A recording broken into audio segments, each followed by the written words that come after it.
Hello guys, ఈరోజైతే నేను ఏం చేస్తున్నానో నా రొటీన్ వేర్ చూపిద్దాం అనుకుంటున్నాను. ఇంకా చూపిద్దాం అన్న టైంకే చాలా లేట్గా లేచాను అనమాట. నార్మల్గా అయితే 5కి లేవాలి, ఎందుకంటే మార్నింగ్ వాడికి స్కూల్కి డ్రాపింగ్ ఇవన్నీ ఉంటాయి.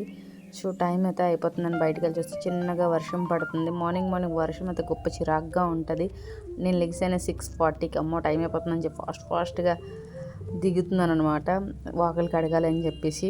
నేను ఎలాగో లేజీ అని మా అత్తయ్యకి తెలుసు కాబట్టి నాకంటే ముందే తను వాకిలి కడిగేసి ముగ్గు కూడా వేసేసారు. వావ్, సూపర్ అనిపించింది, ఎందుకంటే ఒక పని మనకి స్కిప్ అయ్యిందనమాట. సో ఇంకెందుకు మా హస్బెండ్కి లంచ్ బాక్స్ అయినా ప్రిపేర్ చేయాలి అని చెప్పేసి ఫాస్ట్గా కిచెన్లోకి అయితే వెళ్ళాను. కిచెన్లోకి వెళ్ళగానే ఒక కొత్త ప్రపంచంలోకి అడుగు పెట్టినట్లు అనిపించింది, ఎందుకంటే మా అత్తయ్య అన్నం వండేశారు, వెజిటేబుల్స్ కట్ చేసి పక్కన పెట్టారు. తర్వాత అలా టర్న్ అయి చూస్తే మా వాడి కోసం మ్యాగీ కూడా చేస్తారనమాట.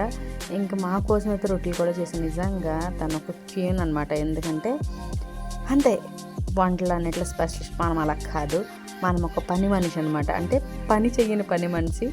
ఇంక చేసేది ఏంటి లేక మళ్ళీ ఫాస్ట్ నా రూమ్కి అయితే వెళ్ళాను. వాడికి స్నానం చేసి టిఫిన్ గట్ట తినిపించాలని చెప్పేసి రూమ్లోకి వెళ్తే వెళ్ళాడు, ఎక్కడికి వెళ్ళాడు ఏంటని అలా సెర్చ్ చేస్తుంటే 2 డ్రాయింగ్స్ కూడా వేసాడు క్యూట్గా. తర్వాత వాడు పక్క రూమ్లో ఆడుకుంటున్నాడు. సో ఇద్దరం ఇంకా టైం అయిపోతుంది కాబట్టి ఫాస్ట్గా బ్రష్ చేసుకొని ఫస్ట్ వాడికి స్నానం చేసి రెడీ అయిపోని చెప్పాను. రెడీ అవ్వడానికి చూడండి ఎలా మొహం పెట్టాడు. మొహం ఎప్పుడు స్కూల్కి వెళ్ళాలి అంటే డుమ్మా కొట్టాలని చూస్తుంటాడు. సో అలా వెనకట్ల నుంచి చూసి క్యూట్గా అనిపిస్తాడు. బట్ మనం అలా క్యూట్గా ఫీల్ అవుతున్న విషయం అంటే తెలియకూడదు. ఇంక శ్రావణ సోమవారం కాబట్టి నేను కూడా స్నానం చేసుకొని రెడ్ మిర్చి ఇలాగా భలే రెడీ అయిపోయాను అనమాట. ఇంకా అలా కొన్ని కాయిన్స్ పట్టుకొని టెంపుల్కి అయితే వెళ్తామని చెప్పేసి కింద దిగుతున్నాను, ఎందుకంటే అక్కడ అడుక్కుని వాళ్ళకి కాయిన్స్ వేయాలి కదా. సో ఈ లోపల వాడికి వాళ్ళ నాన్నమ్మ పాలు బిస్కెట్ ఇచ్చేసి వాడు షూస్ కూడా వేసుకుంటున్నాడు.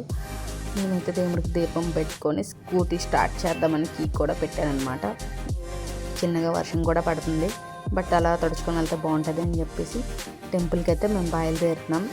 మేము temple old settlement Balaji temple అనమాట మా ఖరగ్పూర్లో. చాలా బాగుంటుంది టెంపుల్, కొంచెం తిరుపతి మోడల్లో టెంపుల్ అయితే డిజైన్ చేశారు. స్కూటీ ఎక్కడ పార్క్ చేయాలా అని చెప్పేసి అలా చివరి వరకు వెళ్ళి స్కూటీ పార్క్ చేసి తర్వాత కాళ్ళు కడుక్కొని టెంపుల్లోకి అయితే ఎంటర్ అవుతున్నాం అనమాట.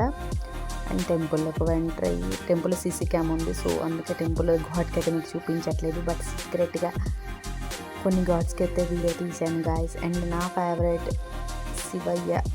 సో శివుడికి అభిషేకం చేసి దండం పెట్టుకొని అలా కొంచెంసేపు ధ్యానం చేసి బయటకు వచ్చి బెగ్గర్స్కి కాయిన్స్ వేసి తర్వాత ఇంటికైతే వచ్చి క్యారెట్, బీట్రూట్, బనానాతో కాస్త జ్యూస్ చేసుకొని, షుగర్ యాడ్ చేయకూడదు గాయస్, షుగర్ యాడ్ చేస్తే హెల్త్కి మంచిది కాదు. సో నేనైతే ఇలా జ్యూస్ చేసుకొని తాగి ఒక 10 minutes వెయిట్ చేసి తర్వాత ఇడ్లీ మంచిది కదా, బాడీని కూల్ చేస్తుంటుంది. సో ఇడ్లీ అండ్ చట్నీ, 2 ఇడ్లీస్ ఎక్కువ నాకు తినాలి అనిపించదు. సో నేను ఇడ్లీ తినేసి నా డేని అయితే ఫినిష్ చేశాను guys. Thanks for sharing and watching.